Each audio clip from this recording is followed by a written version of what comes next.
ভারতে বসে বাংলাদেশ নিয়ে তারা বিভিন্ন ষড়যন্ত্র করছে। তারই অংশ হিসেবে বিভিন্ন সময় বিভিন্ন ধরনের ঘটনা ঘটেছে বাংলাদেশ, সবাই জানেন।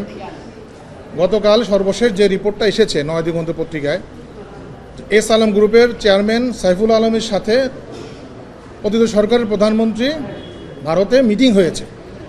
সেখানে 2,500 কোটি টাকা লেনদেন হয়েছে বাংলাদেশে অস্থিতিশীল করার জন্য এবং সরকারকে নির্বাচন না করতে পারা থেকে শুরু করে সরকার ব্যর্থ করার জন্য যে কার্যক্রম তারা গ্রহণ করছে বলে পত্রিকায় প্রকাশ হয়েছে।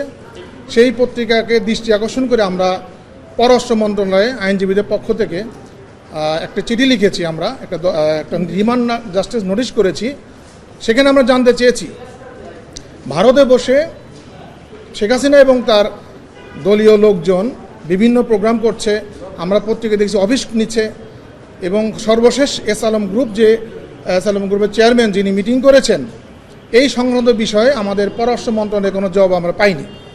ইভেন বাংলাদেশ নিয়ে যে ষড়যন্ত্র হচ্ছে, ভারত এই ব্যাপারে যে সহযোগিতা করছে প্রত্যক্ষ পরোক্ষ, সেই ব্যাপারেও বাংলাদেশের পররাষ্ট্র মন্ত্রণালয় কূটনৈতিকভাবে তারা কোনো ব্যবস্থা গ্রহণ করেনি এবং তাদের কাছ থেকে পর্যাপ্ত জবাব আশা করেনি বলে আমাদের কাছে প্রতিমান হয়েছে।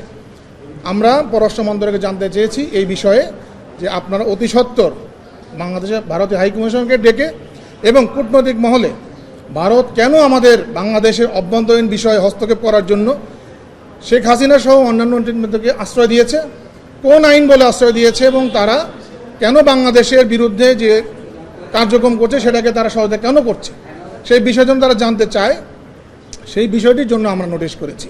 আমরা আশা করছি পররাষ্ট্র দপ্তর থেকে এই ব্যাপারে ব্যবস্থা গ্রহণ করা হবে এবং আমাদেরকেও অ্যাকনোলেজ করা হবে যে তারা এই ব্যবস্থা গ্রহণ করেছে। যদি তারা গ্রহণ না করে তাহলে আমরা আমাদের পরবর্তী বিভিন্ন কর্মসূচি ঘোষণা করব। ধন্যবাদ।